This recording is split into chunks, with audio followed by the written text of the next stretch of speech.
دو لڑائیاں ہیں، ایک جنگ کی دو لڑائیاں ہیں، یا ایک جنگ کے دو پارٹ میں لڑی جائے گی۔ اب آپ کہیں گے کہ کیسے؟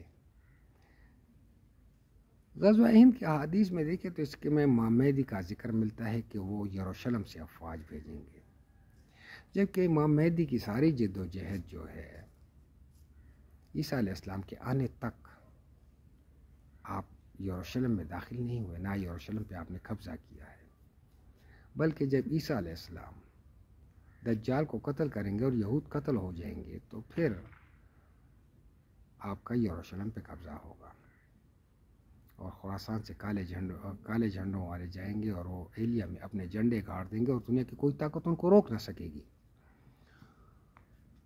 تو یہ تو اس دجال کے مرنے کے بعد ہوگا، لیکن یہ جو غزوہ ہند کا ایونٹ ہے، پہلا مرحلہ، یہ عیسیٰ علیہ دجال کے مرنے سے پہلے ہے۔ حضور نبی کریم صلی اللہ علیہ وآلہ وسلم کے فرمان ہے کہ تم ہند کو فتح کرو گے اور جب تک اللہ چاہے گا وہاں رہو گے، اور جب وہاں سے پلٹو گے تو عیسیٰ ابن مریم کو شام میں پاؤ گے۔ تو الفاظ کے آگے پیچھے اللہ مجھے معاف کرے، الفاظ آگے پیچھے ہو سکتے ہیں، مفہوم یہی ہے۔ اب کیا یہ غزوہ ہند بھی اس وقت شروع ہوگا جس وقت امام مہدی اپنی اسٹرگل شروع کریں گے؟ کیونکہ امام مہدی کی اسٹرگل جزیرۃ العرب سے میری مراد سعودی عرب، یمن، عمان، UAE، قطر، بحرین، یہ جزیرۃ العرب میں آتے ہیں۔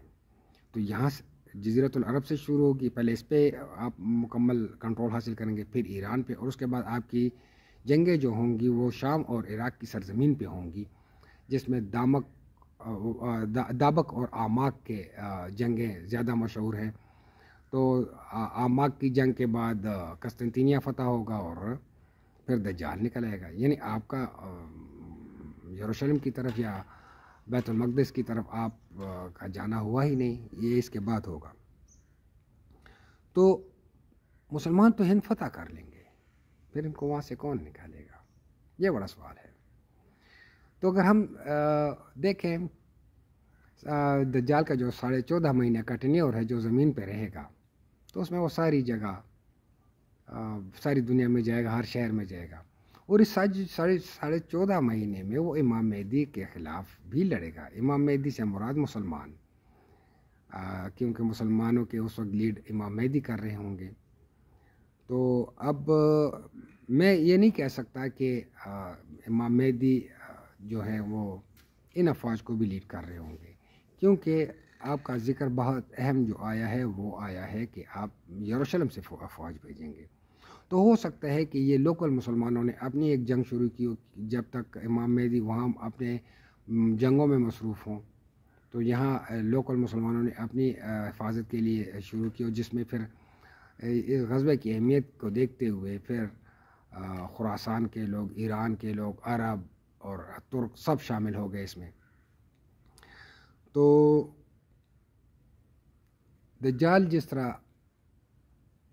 امام مہدی سے آہستہ آہستہ علاقے چھینتے ان کو عرب ان سے چھین لیں گے، جزیرۃ العرب، ایران ان سے چھین لیں گے، عراق چھین لیں گے، شام چھین لیں گے، اور آہستہ آہستہ ان کو دمشق کی ایک مسجد تک محدود کر دیں گے۔ تو اسی طرح دجال مسلمانوں کو ہند سے بھی نکال باہر کرے گا، اور جب وہ پلٹیں گے تو عیسیٰ ابن مریم کو شام میں پائیں گے۔ تو امید ہے، اور دوسرا مرحلہ اس کا پھر تب شروع ہوگا، یہ ایک مرحلہ ہوگا، اور دوسرا مرحلہ تب شروع ہوگا جب امام مہدی یروشلم کو فتح کر لیں گے، اور پھر اپنے کھوئے ہوئے علاقے یا اطراف عالم میں جہاں ظلم ہو رہا ہوگا، کفر ہوگا، وہاں اپنی افواج بھیجیں گے۔ تو پھر وہ غزوہ ہند کے لیے بھی افواج بھیجیں گے، ہند کی فتح کے لیے، اور پھر یہ وہ وقت ہوگا جب ہند کے بادشاہوں کو بیڑیوں میں جکڑ کے لایا جائے گا، جبکہ پہلی مارکے میں ایسا نہیں ہوگا، وہاں سے وہ صرف پلٹیں گے۔ ہاں، یہ ہو سکتا ہے کہ پہلے مارکے کی وجہ سے جب یہ نکل جائیں تو وہاں کے لوگ جو ہیں وہ اپنی اپنی بادشاہتیں قائم کر لیں. جس طرح کہ انڈیا میں بہت زیادہ تحریکیں چل رہی ہیں علیحدگی کی، 34-35 تک کی تحریکیں ہیں. تو اگر 34-35 بادشاہتیں قائم ہو جائیں، جن کے بادشاہوں کو پھر یا حکمرانوں کو امام مہدی کی افواج جو ہند فتح کریں گی وہ ان کو بیڑیوں میں جکڑ کے لائیں گی. تو میرا تو یہ خیال ہے، آپ اپنی رائے دے سکتے ہیں. السلام علیکم.